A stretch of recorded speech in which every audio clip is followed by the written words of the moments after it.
চলতে চলতে যেখানে গাছ সেখানে আসলেই আবহাওয়াটা খুবই ঠান্ডা এবং খুবই সুন্দর। আর যেখানে গাছ নেই সেখানে পরিবেশটা খুবই উত্তাপ গরম, সেখানে বৃষ্টিও নেই, সেখানে ছায়াও নেই, সেখানে মানুষের অনেক কষ্ট।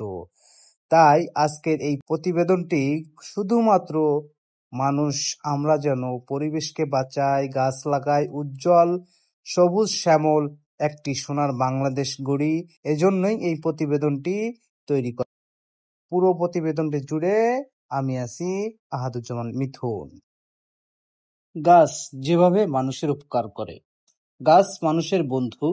গাছ নানাভাবে আমাদের উপকার করে। খাদ্য, বস্ত্র, বাসস্থান, অক্সিজেন, ওষুধ ইত্যাদি আমরা গাছ থেকেই পাই। গাছের উপকারিতা বলে শেষ করা যাবে না। প্রাণী জগতের অস্তিত্ব রক্ষায় উদ্ভিদের বিকল্প নেই। গাছ আছে বলেই পৃথিবী আজও বসবাসের যোগ্য।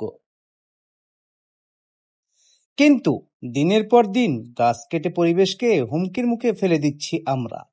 গৃহস্থ বাড়ি নির্মাণ, কর্পোরেট ভবন তৈরি, রাস্তা নির্মাণ ইত্যাদি কাজে পরিবেশের ক্ষতি হচ্ছে। এছাড়া গাছের পাতা ছিঁড়ে, ডালপালা ভেঙে, পেরেক মেরে গাছের উপর অত্যাচার করা হচ্ছে। পেরেক লাগানোর কারণে গাছের ছিদ্র দিয়ে ব্যাকটেরিয়া ও অণুজীব প্রবেশ করে।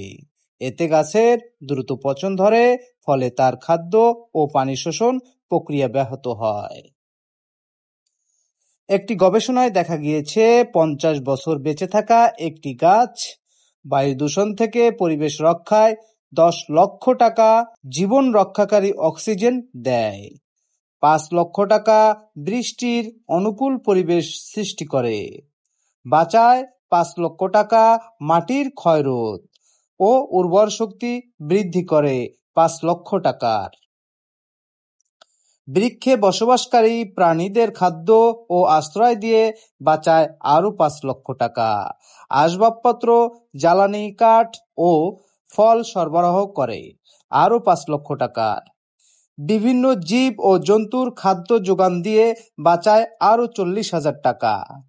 এ নিয়ে সর্বমোট একটি বৃক্ষের আর্থিক সুবিধার মূল্য দাঁড়ায় 35,40,000 টাকা। আসলে আমরা না জেনে না বুঝে প্রতিনিয়তই গাছ কেটে যাচ্ছি, কিন্তু এটা আসলে ঠিক না। আসুন পরিবেশ বান্ধব হই, আমরা সবাই গাছ লাগাই। গাছ কাটার প্রয়োজন হলে একটি কেটে 10টি লাগাবো।